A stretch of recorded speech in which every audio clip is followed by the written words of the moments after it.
Analysts expect investors in Nigeria's stock market to balance recent gains with an eye on some consumer goods stocks.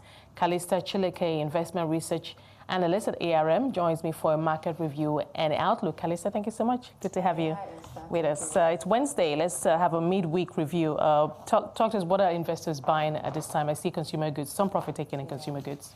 So a lot of investors, yesterday we saw that the market was moved majorly by, banking tickers. Banking and consumer goods tickers as well. So MB was up there yesterday.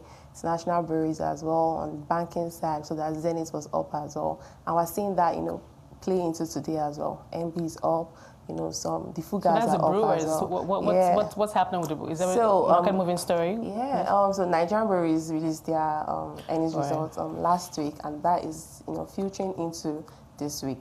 But then international breweries and champion breweries as well, some investors are, trying to take advantage of some stocks like them that are cheaper, much cheaper than, Nigerian breweries. So that's why we're seeing some, momentum in the brewery sector. But is the outlook bright for the brewers themselves? Yes, the results, filtered, and we're seeing that, investors, moving along those lines. But in terms of what's been happening behind the scenes with this, MB International Breweries, is that? Yeah, for Nigerian breweries, we've seen, some positive, trajectory for them. Their earnings results was very impressive. They've gotten back to profitability for the first time in a long while. I mean, inflation is still high. We know that was part of why, of course, and the FX issue, and they did the rights issue as well, and that was able to, clear up their, foreign obligations. And even their Q1 2025 result, the one they just released, we saw a sharp decline in their FX losses, and that's very impressive.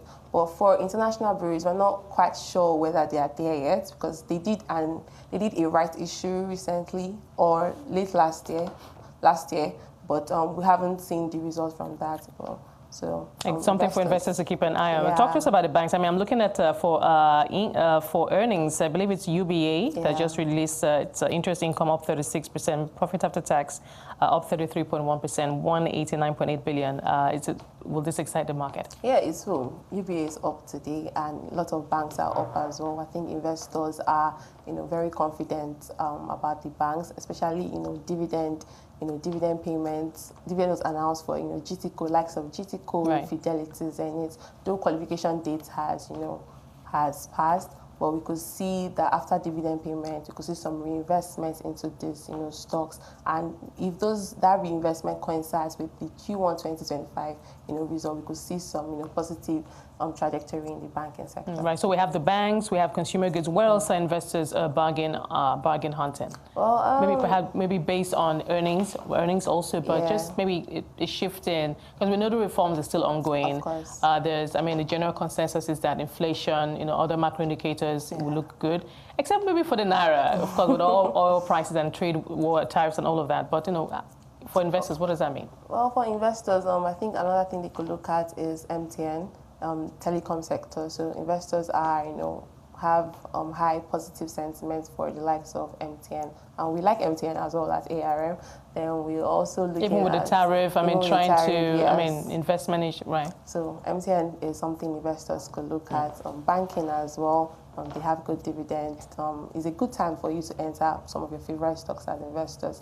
The bearish run that we had recently, all the way from March into now, this present trading week is, presents some form of an attractive price entry for investors into the market, and that is investors can position ahead of Q1 25 earnings results, and because this is going to, define the trajectory of the market. Right, sure will. Thank you, Callista. We'll leave it there. Well, thank you so much for talking to us today. Well, that was Callista Chileke, Investment Research Analyst at ARM.